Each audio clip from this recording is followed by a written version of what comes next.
Hello, my name is Chedomir Nestorovic, and I am a professor in the management department of the ESSEC Business School in Singapore. Today, we will talk about the territorial claims for Kosovo and Israel. In many places in the world, people claim a territory based on historical claims, that is, the historical right of primacy saying that they were here first. This is why they're saying that this territory is belonging to them. How do they prove that they have been here first is a difficult question, because some of them are using religion, some of them are using archaeology, and the other part is using linguistics. So in the two cases of Kosovo and Israel, we'll see how these historical claims are used in order to have a territory. In the case of Israel, some of the Jewish claims are based on biblical grounds, and especially the part which is dealing with the Genesis and the God's promise to Abraham, when God is giving a specific territory as a promised land to the Jewish tribes.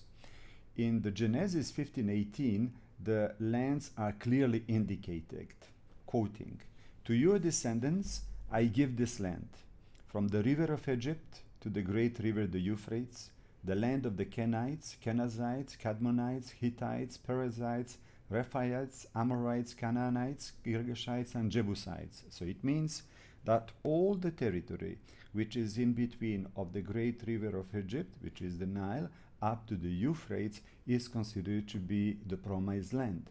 However, when we consider the claims today, what is happening is that the Jewish claims, which are based on biblical grounds, are limiting it only to the land of Canaan and not to the entire promised land from the Nile to the Euphrates.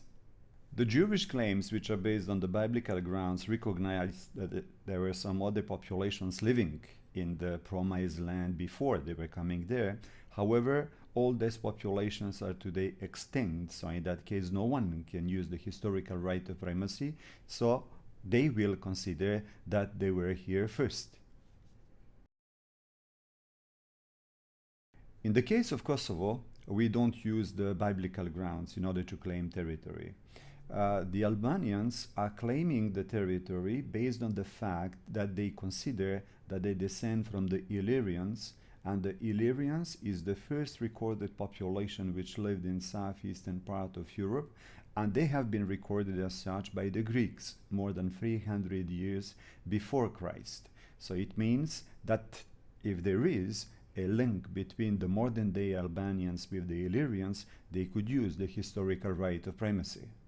If we make the analogy with the promised land in the case of Israel, the Albanians do not claim the entire territory which has been populated by the Illyrians. They are only claiming part of the territory which is today inhabited by present-day Albanians. On the other side, the Greeks and the Serbs categorically reject this demand by saying that there is no proof of ethnogenesis that is linking the present-day Albanians with the former Illyrians.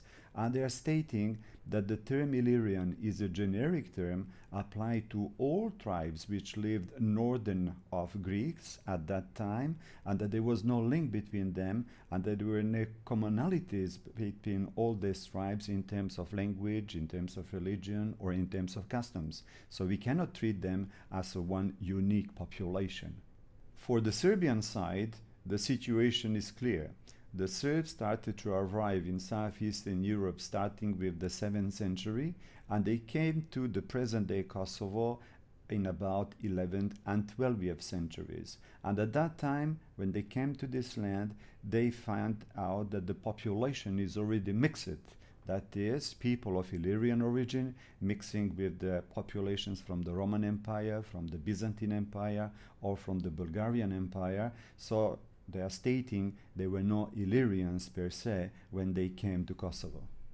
It is extremely dangerous to use ethnogenesis for territorial claims, because the assumption is that the present-day population is the same one as the first population which lived on a certain territory, and in some cases we are going back 3,000 years in history.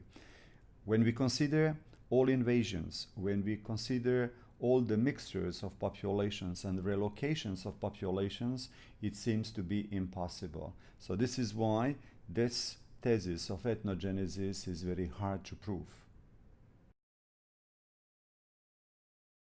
When there are no facts to prove who was there first, or when the facts do not correspond to the narrative, people tend to prefer the narrative to the facts.